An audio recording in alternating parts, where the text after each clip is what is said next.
Welcome to the Uncomfortable Conversation podcast. We are here today with Brian to dive into a range of uncomfortable conversations. And so, Brian, thank you so much for being here with us. I'm glad to chat with you today. Yeah, thanks for having me. Great. Well, maybe we can start with some of the different, what hats are you bringing to this conversation? I know you told me you're recently married, but kind of tell me a little bit about yourself and kind of what you're bringing to this conversation today. Yeah, so as you mentioned, almost a year and a half married, so husband is the newest hat. Also I have one sibling, I have one brother, he's older. So you're a younger brother. Younger Okay, brother. I have a younger brother. Yes, and how Okay. is that for you? It's you can ask him. It's great for me. I think it's great. I think it's a great experience. It's certainly gotten better as we've gotten older. Yes. With that, also brother-in-law, not just with my own partner, but my brother's wife as well, and an uncle. I have 5 nieces and nephews between both sides of the family. What are their ages? Oh my, they range from almost 2. The youngest will be 2 in December, and the oldest just turned 9. So you've got some young elementary school age kids. You're an uncle. You've got I would imagine, a nice solid group of friends and family around you, and you've got some professional hats that you have worn as well. Of course, yep. I recently changed careers about a year ago.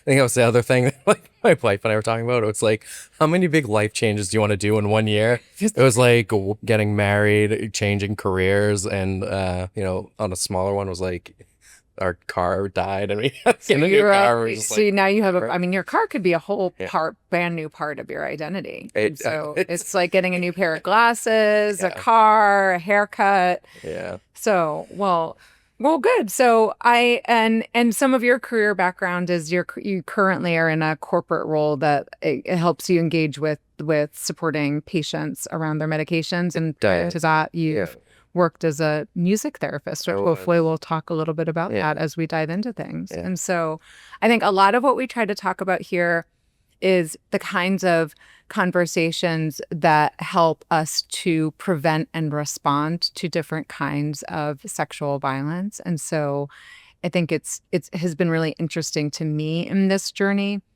of learning about people's conversations journey and also about how they have become aware that the issue of sexual violence exists. So for me, I experienced sexual violence in my family at a very young age. So I don't remember a time when I didn't know that sexual violence was something that was impacting people. And so I'm curious, for you is can you think about, can you tell us a little bit about the first time that you became aware that sexual violence was an issue? Yep. That was when I was in high school. At that point, I went to a private school, private Catholic school. We in senior year, I kind of described it a little bit as like going to Hogwarts, where they had different ministries, like or different houses. So as like a small example, is I was in the one that was more service minded, and focused more on like service projects, like outside of the school, versus another group was more for peer support. And So how many students went to your high school? ooh, that's a great Is it question. I went No, to it a was big like super big. Yeah. Okay. No, I think my graduating class might have been 130 or 140 Okay. versus like the public school in the town I grew up in, there was like 12. Yeah. So it was a larger school than It was a larger school than the public school Okay. system from where I'm from. I but- grew up in New Jersey, and so my high school had about 1,200 students in it, and so 300 per Yeah. class, so even larger Yeah. than that. But I'm curious, and so it was a merging of a high school experience with a faith-based experience. And Yeah. so in your senior year, there were groups of students that were engaging in different kinds of ministries, and Yeah. one of these was a pure support. Yeah. And so That particular group would run retreats for each class, Okay. and when it would came around for ours, and I don't think every student in that group. That's the only thing I don't remember at this point, which is like wild to think about. Just how fast time goes by. Yes. Like trying to remember things in high It school. gets worse. It's and so it was like one of my really close friends at the time. She was giving one of her like witness stories, and essentially what it is like something something in your life that you leaned on your faith for. And so her story ended up being one about her sexual assaults. And I was like, this is like, I mean, I remember being uncomfortable because it was like, this isn't I don't, I mean, especially looking back on it now, it's like, I'm not, the teacher had to have vet these. Like, what? I don't know if this is the best format and like way to go about doing it, or you know, also not sure like what the involvement was with like the like student counselors at the time. Right. You know, So you had no awareness. So your friend, Mhm. who you did not know was a survivor, Correct. stood up in front of Entire senior the class. entire senior class and told her personal story Yeah. of sexual assault and the relationship between that and her faith. Correct. And you're sitting in the audience, and this is the first time that you really just came into awareness that sexual assault was something that was having an impact on the world around you. Yeah. And so a lot of things are running It's through. like- So you're it's like a lot of things break, right, in those moments, right? Is that, yeah? And so it sounds like sort of what there were some themes that started running. Is one was, is my friend safe? And is like, this does not feel like a safe experience for her. And so you're thinking, what, how is this set up? Where are the support people? How, is she going to get through telling this story? I would imagine it was that there was some emotion that was expressed in the telling of the story. Yeah, yeah, and even like, and not just hers, like other classmates, and it's like, So other people were also having emotional reactions in that yeah, moment, and because in 130 is a mixed gender group. yes, So you would, great question, by the yes. way. So you would have 1 in 4 women and 1 in 6 men have experienced sexual assault in their lifetimes, and most of those happen before the age of 18. So if you're thinking about the numbers of additional survivors that are in the room, or who have knew of other friends or family members that had experienced that type of abuse. But for you, it was like, what? Yeah. So tell me what else was running through your head at the time. So it's like your immediate feeling was just deep empathy for your friend. Mm-hmm. And what were some other thoughts that were running through your head at that time? It was almost like moments of blacking out, but not like as I'm forgetting. It's more of like my attention is no longer listening to the story. It's me listening to my inner dialogue of, did this really happen? Like, no, like, she's the sweetest person in the world. Like, there's no way. And then like snapping back into focus and listening and being like, Right. oh my gosh, like, Yeah. So that experience of like you're looking at somebody who you are looking like, viewing as a whole person, as a great friend, as somebody who's offering, some mutual relationship, and that you had no idea that this was a burden that she was carrying. And there was just something about like the disconnect of that, right? It's like the disconnect of, how can you be okay and be not okay at the same time? yeah, yep. And even as you were just talking just like a couple of minutes ago, it's like when other classmates were getting upset, it's kind of like what you're saying. It's like thinking, are people getting emotional because they're hearing the story, or did something happen to them? And Right. it's like, that's me thinking about it now, not Right. then. At that, Right. then I was just in shock and just like, what is happening? And like, this doesn't feel right. Yeah. Um, and I think that's like all the different layers. At the time, I probably didn't know. Now that I'm Right. older, like, again, my Looking back on it. brain was not fully No, formed you had at 17 or barely had a 18. frontal lobe, but Right. And so it's like, now it's like, yeah, like there should have been more supports, because I what did do you know do that like after, yeah, yeah, so after tell me what has nothing happened, we all moved on with our lives. Like, it was just like, I mean, the immediate afterwards. What? yeah, So like she there's, finishes the story. yeah, Then what? If you remember. again, I think is all, again, just kind of bringing it back to like your faith and Right. that, and going that route.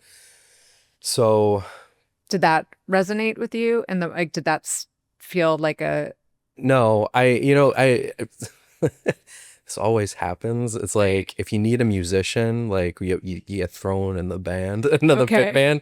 So like for the retreats, even though I wasn't a part of that peer ministry group, I was asked to like play the music and stuff. So I'm just like sitting off to the side, because it was like in between like stories and whatnot. Like, either I do a song, Okay. or whether it be like there was support from other students singing, or just me playing. Right. Which, even like now that I'm older and I'm like, Now that had you're been a old. music therapist, That's I'm what I was like, about to say. Now that you're makes older. sense, because Yes. it calms people down. So Right. like I get it. But it just, in general, it's like having a task to do. Like, there's a level of like, you have to focus on doing. Well, you took a step forward. I mean, it's like what you're describing is that hearing that story was a moment of trauma for you, and that you, and again, it's not to compare. There's no comparison, right? It's, right. you know, but it's then that's okay. It's okay for it to be traumatic. I think about that sometimes when I tell my story. Is that if am I telling my story? Sometimes I tell my story because it's important to bring the identity of a survivor into the room in case somebody else doesn't want to bring that identity into the room. I want to allow them to stay where they are, right? So it's like, so if I'm doing, if I were coming to give testimony in a group of 130 high school students, right? I think when I tell my story, I tell it at, there's different decisions that I will make about how to tell that story and at what level of detail that I would tell it, and that I would never tell it at a level of detail where I was sharing some vulnerable aspect of it for the first time that I hadn't had a chance to process. And so I think that's, and I also would be very clear on why am I telling this story? And so it's like, am I telling the story, am I telling the story so that people can understand that healing is possible? So then I might want to talk about kind of, this experience happened to me. I then went through a dark time. I then found the help and healing that I needed. And like, now I'm okay. And so it's sort of like, what is this, that there is some thought that kind of I put into the story, this work. There's also, as an adult storyteller in that type of environment, I would think about things like, how have the people in the room been prepared to hear this story? So, we were right. looking And so I'm curious, just so when you're looking back, is like whether, if hoping you had trusted adults in your life at that point, kind of like, is there something that is there a conversation that somebody could have had with you, whether it was in the days or weeks leading up to that would have helped to prepare you? No, really? I think just of this particular scenario, it's like you do rely on the adults to make the call, whether it's like, if I was a teacher, I would have not. I'm like, what are you thinking about sharing? That one, that's interesting. We should talk about that maybe like after class, and like maybe get right. So it's like the counselors involved. I think like what you knew. So there was some part of you that intuitively knew that your friend had not sort of received professional support on this, and so it would be so it would be different if I'm in therapy. Like, I have disclosed this. I am physically safe now. Mm, I am starting to get help for this. And it has been a really deep experience for me that has reconnected me to my faith, because certainly at the core of sexual assault is how can good and evil exist in the world, and why do bad things happen to people, is sort of like that is a fundamental faith question. So I can understand why, that sort of, anything that is, but it's at what level of yeah. detail are you sharing it? And, Yeah. and Because you get like, this is me, I don't remember, but I can imagine it, one of the other stories being like, yeah, like, I got a hold of like my siblings' weed and then I like stole a Snickers bar from the like right. gas station. I got caught, like, and I felt bad. And I then it's felt like, shame, and now yeah, I it's like I've two repented to, I've stories repented to, later, it's like, what? And right. not like, this is not, Right. it was, yeah. So So that was your first exposure. And so did you have an awareness that sexual assault was something that happened to people? Like, had you had any other conversations either in school or other parts of your life that had made you aware that this was something that was fairly common?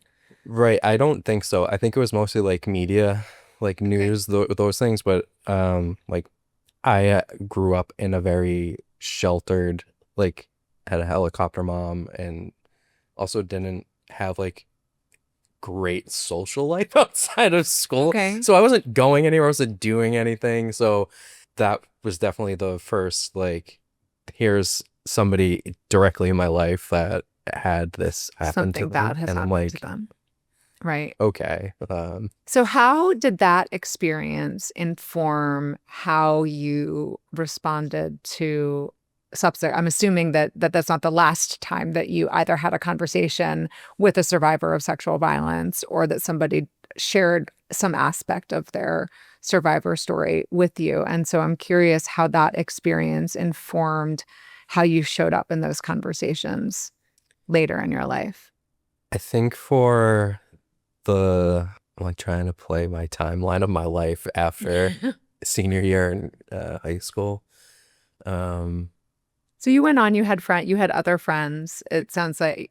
I mean, directly after that, talking about the fallout of like that particular one, again, it was like there was no debriefing or processing with anybody of any Mhm. like adult or teacher or classmates. I don't think any of us talked about them. I can imagine my friend talked to people that she was extremely close with, and um, I would potentially assume that they would have those conversations, but But you don't know that. I don't know if that happened. And you didn't have one with her. I did not have one with Yep. her. And then in college, um, which is just like a cesspool of the Wild West, it feels like there were conversations. Mhm.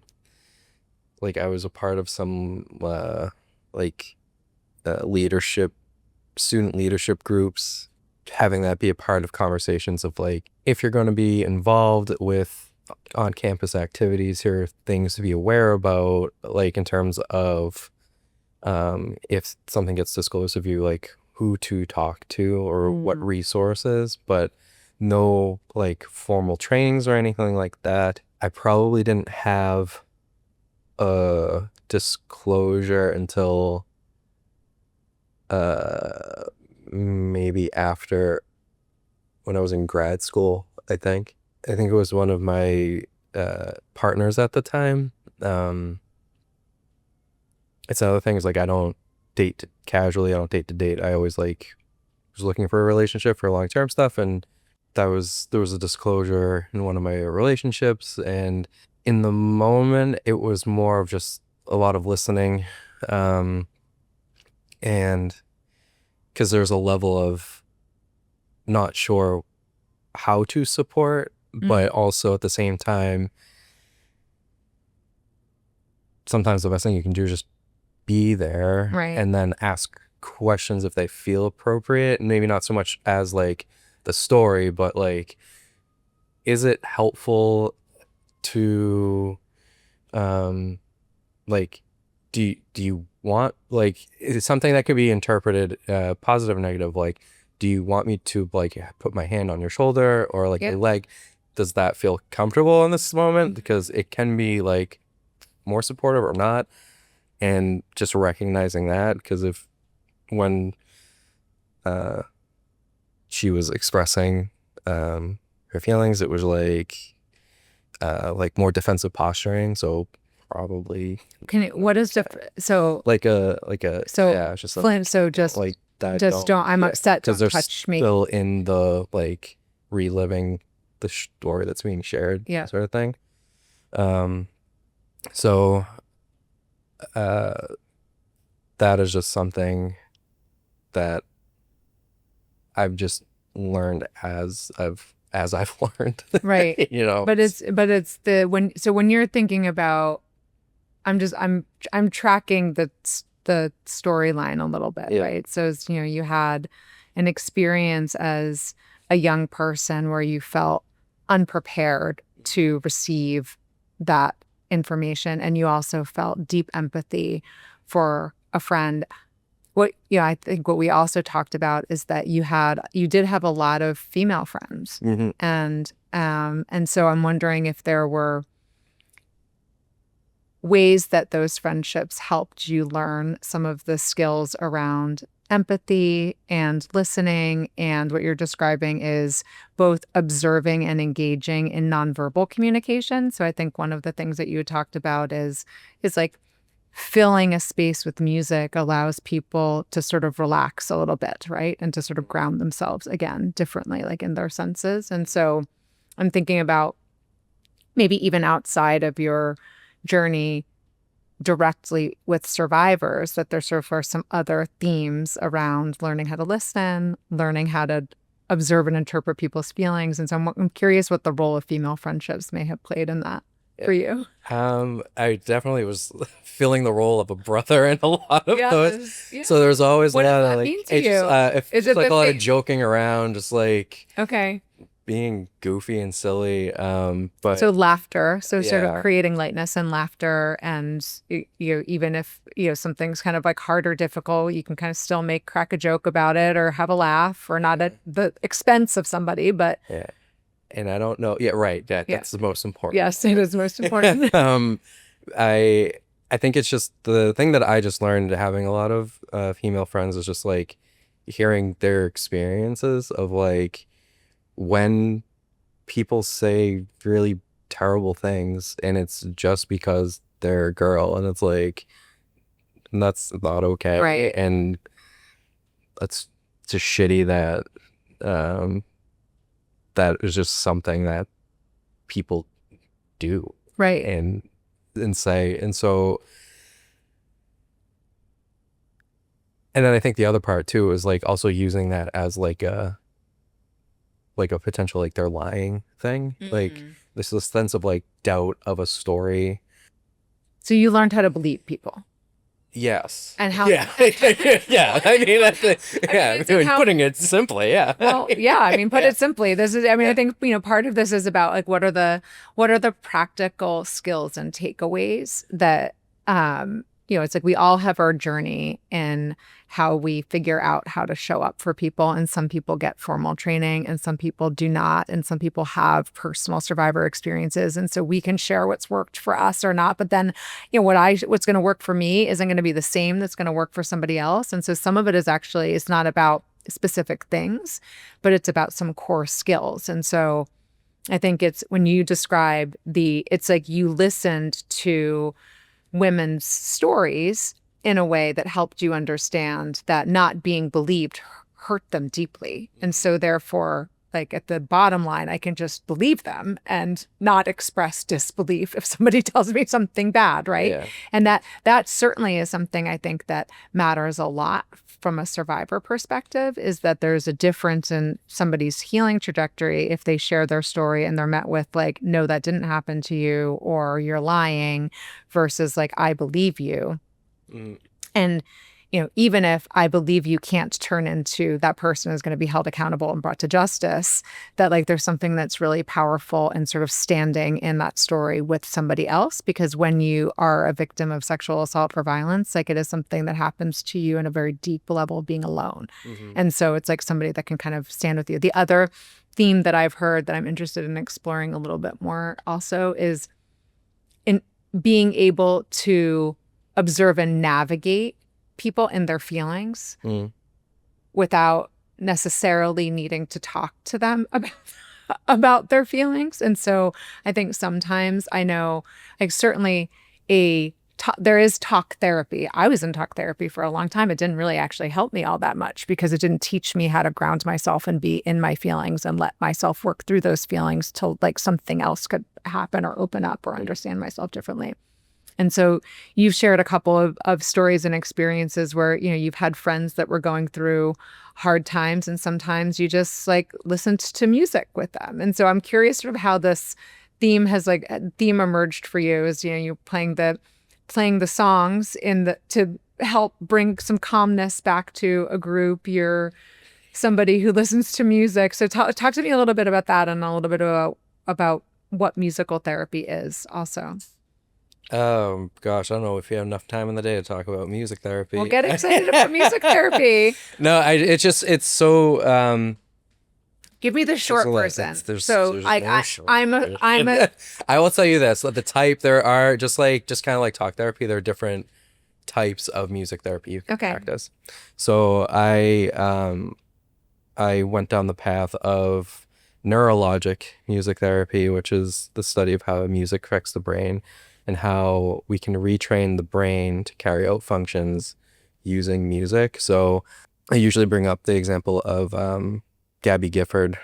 She was shot like point blank and then was in rehab, and is much of her rehab of her speech is because of music therapist. And that when that story came out, that gave a big boost to the music therapy community, and understanding that there are other ways of healing and not just like the psychosocial, the social emotional ways. So I come to you and I'm like, I need therapy. You're a music therapist.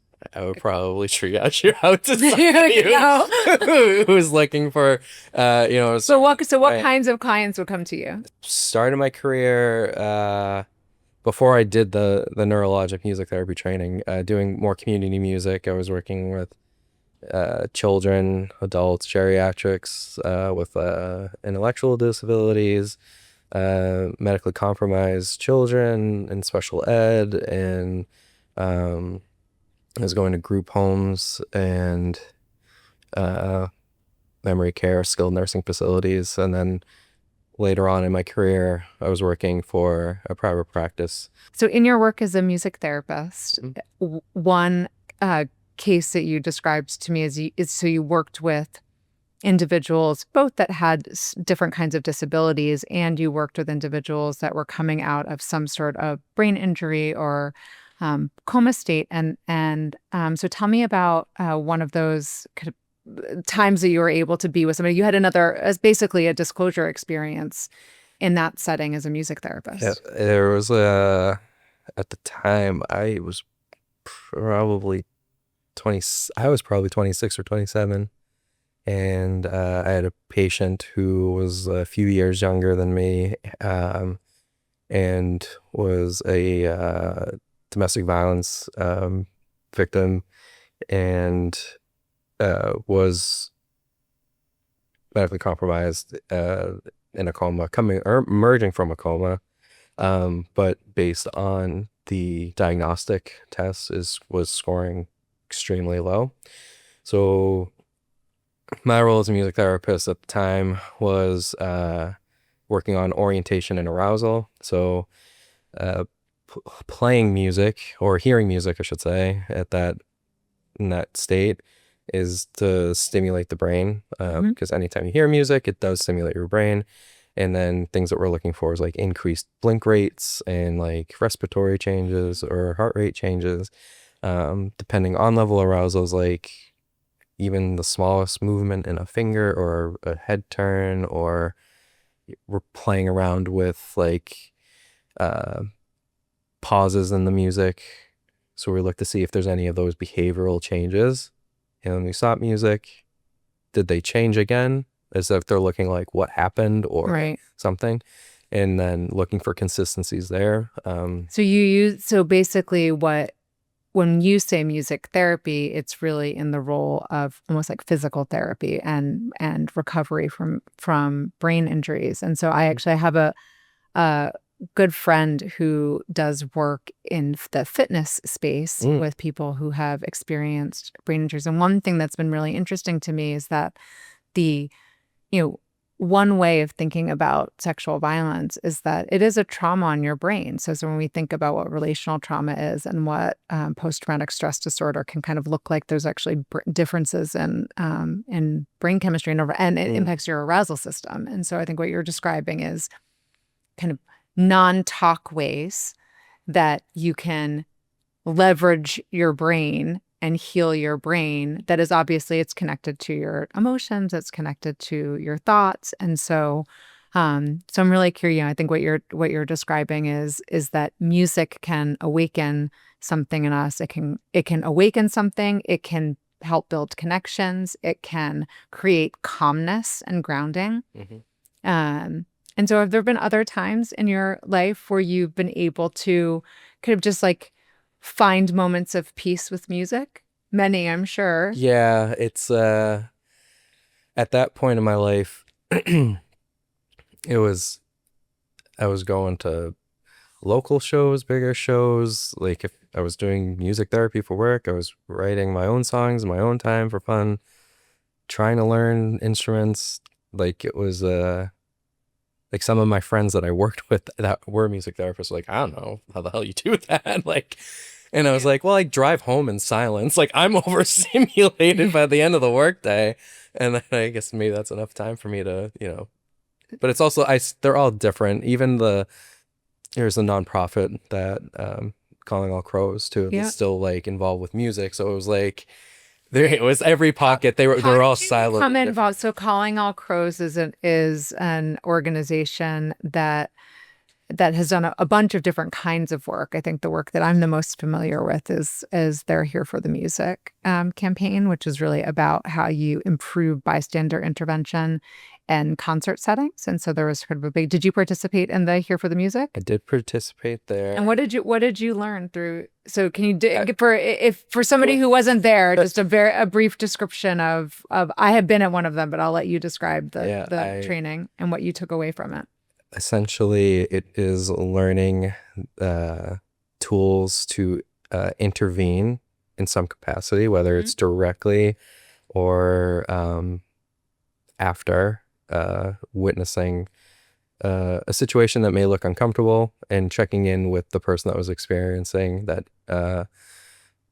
situation. And because one of the co-founders is a musician, and they were targeting those situations in concert spaces, but you can use them anywhere. Like it's not restricted to a concert. Yeah, you can do it when you're walking down the street. Do you remember the 4 Ds of bystander intervention? You're really putting me on the spot. It's distract, I'll help distract, you. delay, Yeah. direct, Yeah. delegate. Correct. Yeah. Look at you. Under pressure. I bet you if I was driving over here to help you. Oh no, yeah, making everybody proud that listens to that. A+ student. Which is your favorite? What's your go-to? My go-to, I mean, your funny brother jokes would tell me that distract might be good. It got me in trouble once in a training.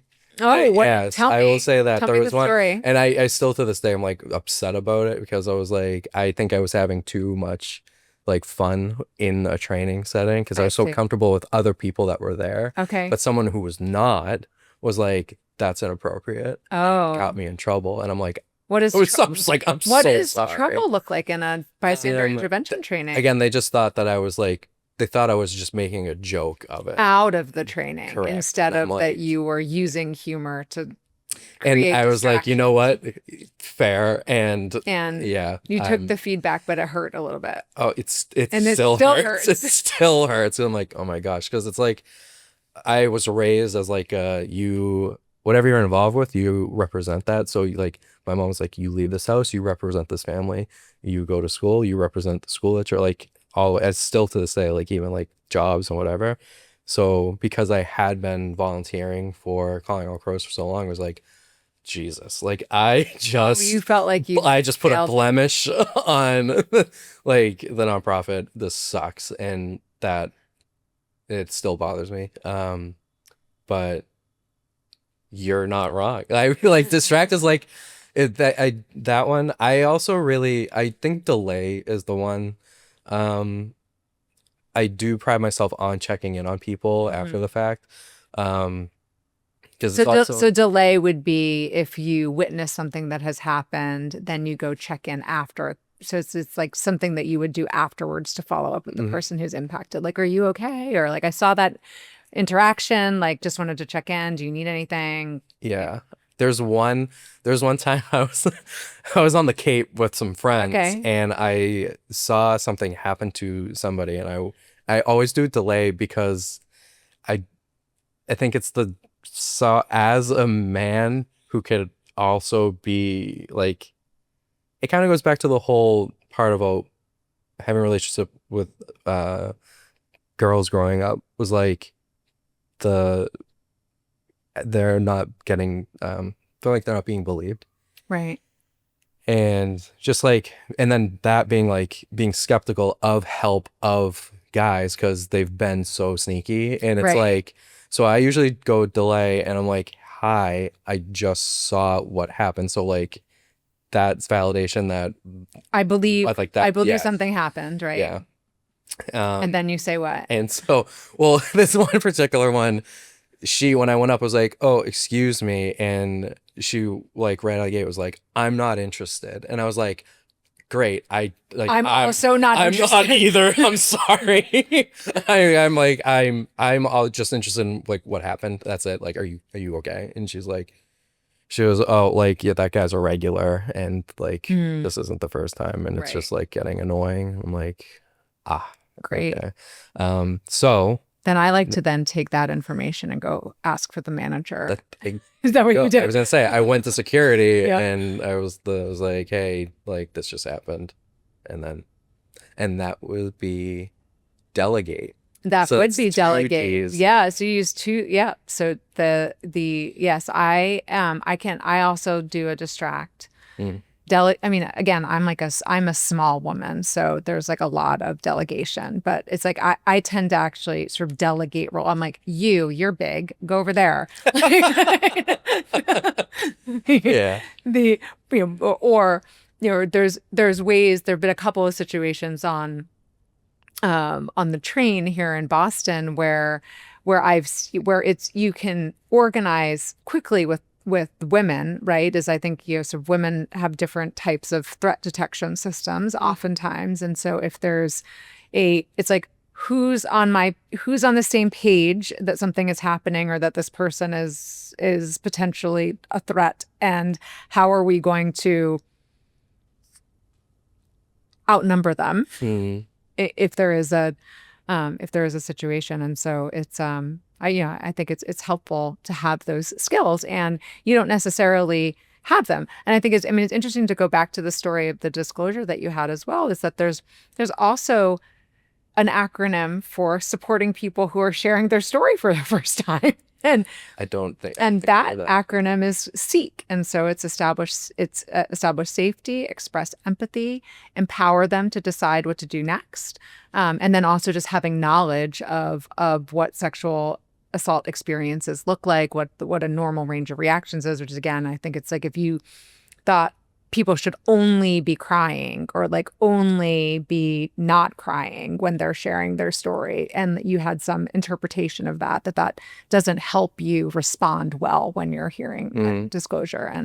And empathy, what you've already described, sort of the key element of empathy is like believe you. I believe in your experience. Your experience is real, right? And so it's like, it would make sense that you feel upset about this. It would make sense that you don't want to talk about it anymore. It would make sense that you want to go in your room and be alone. It would make sense. Like, so it's just sort of giving the sense back to the people. And then the empowering is really just about, it's like what you were talking about with your former partner, where it's, do you want to be touched or not touched right now? So it's sort of giving people choices in that moment.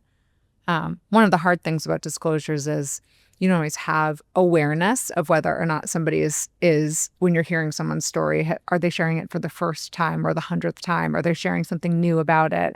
What are they looking for in that moment? And so that's why sometimes that language around establishing safety. So is like, at the very base level, it's like, is this happening right now? Like, do I need to come get you from someplace, or are you are you feeling upset and I need to bring emotional safety, or is there kind of like, what does safety look like in that particular moment? And so that really like just depends on, but there's some skill in assessing safety in particular interaction that I think can be taught, right? Mm-hmm. So it's like, but if you've never known that, then you wouldn't necessarily have I also just think like having a go-to framework is something we talk about in the uncomfortable conversation. If you don't have a framework, it's like you just feel like paralyzed and I don't know what to do. And so, but if you have a framework, you can like go to the framework and they're like, okay, this is, you can click in a more automatic way that there's like, I need to pick one of the D's and do it now.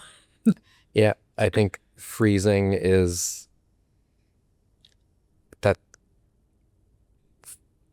it's just so helpful to just like have something to go to, because then freezing can lead to just making people feeling even just less safe, and just like, because like, well, I'm coming to you, right, and you're not, and it's like somebody needs to know, like, I don't know what to do. And again, just being with somebody is like being able to find, like, even if you don't know what to do. I think we also live in a world where men are expected to have all of the answers and solutions, and it's like in these kinds of things. It's funny because you're like, no, I do like, not. Maybe it's the people I associate myself with. I'm like, I don't know. You're like, you don't know, but it's nothing in the well. But it's even on the emotional side, right? Where sort of like sometimes you can take on too much empathy because it's like, it's not your job to fix somebody.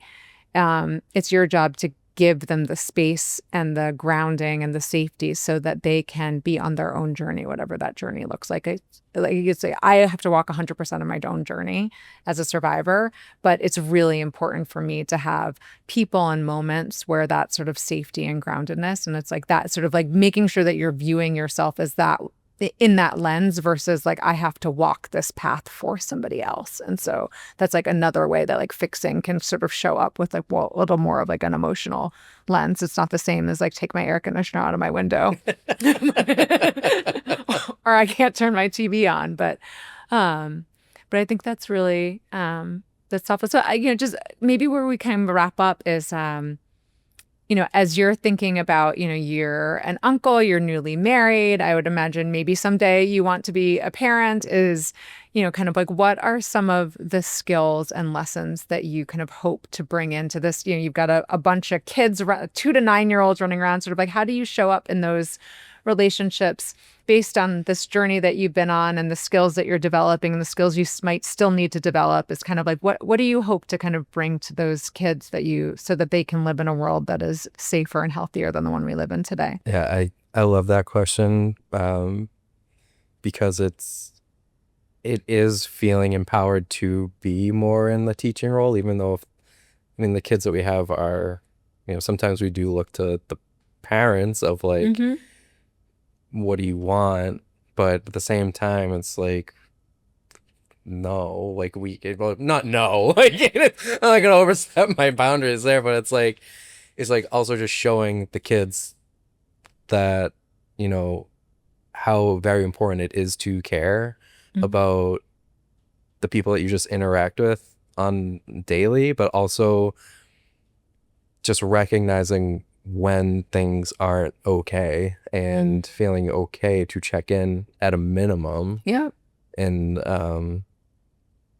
because I think, So learning how to recognize kids' expression of emotions, teaching them some words to express that, checking in when something seems well, off, and making space that it's okay to not be okay in a moment seems yeah. like And kind of a even if it big, means to check in later, if like, again, delay seems yeah, no, clear. I guess I'm a big delay person, but Yeah. like, I think because emotions can get so big for younger kids, like, one, just helping kids be like, okay, maybe like now's not an okay time to like see if, you know, that your classmate's okay, but like maybe when it's snack time and Right.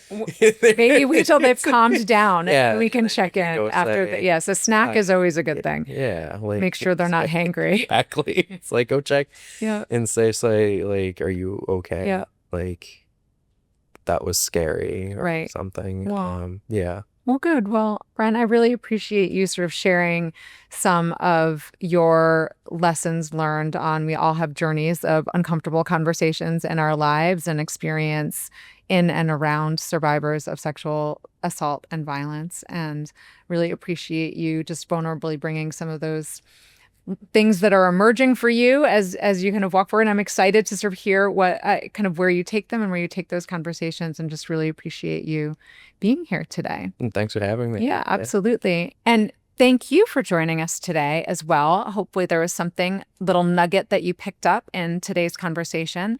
And if you liked something that you heard, hopefully you will like and follow us on YouTube and Instagram.